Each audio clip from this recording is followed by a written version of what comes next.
It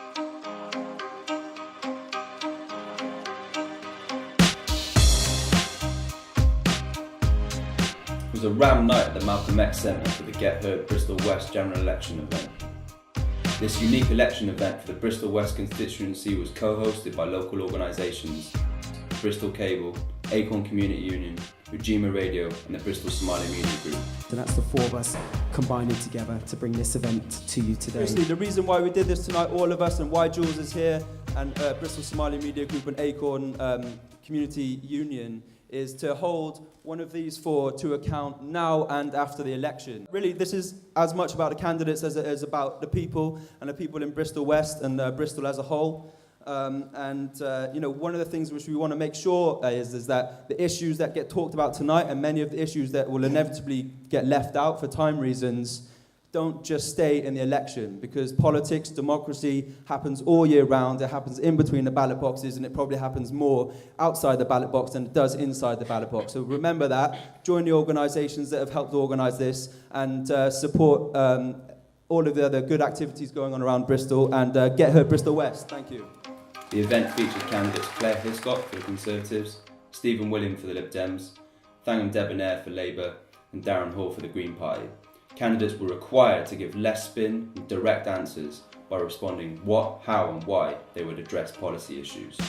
In this general election in 2015, the seat of Bristol West is one of the most talked about and contested in the country, and one of the most difficult to score in the polls. With up to 400 people attending, the appetite for challenging questions was palpable.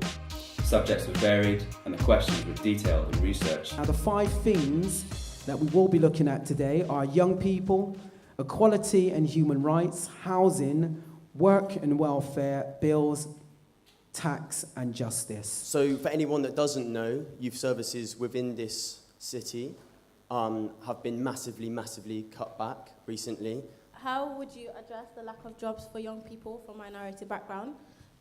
Especially people like me, who's a young black Muslim Somali young person. I mean, the first thing I think is it's very important for an MP to be a champion for young people. I want to know what you say to the 43,000 renters in Bristol, to the 16,000 people in the city on social housing waiting lists, and all the other families priced out of home ownership, to convince them that this time round you personally are going to help deliver after so many broken promises and decades of failure.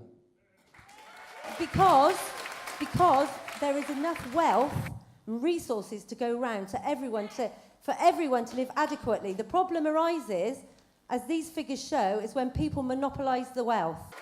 He is entitled to answer the question as he sees fit, and you are entitled to Candidates were not given an easy ride. The chair, Jules from Ujima Radio, could barely contain people's reactions from the floor. We saw a great diversity of local people giving powerful testimonies on personal issues that affect them. How are you going to promote tax justice so that working class people don't suffer further cuts?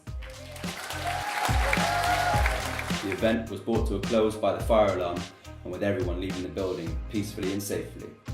What a way to bring a fiery evening of political debate to an end. Once the election hysteria has calmed down, however, Bristol Cable will continue to be watching closely to see if the winning candidate stays true to their manifesto and the pledges they made on the campaign trail. What are you going to do about it?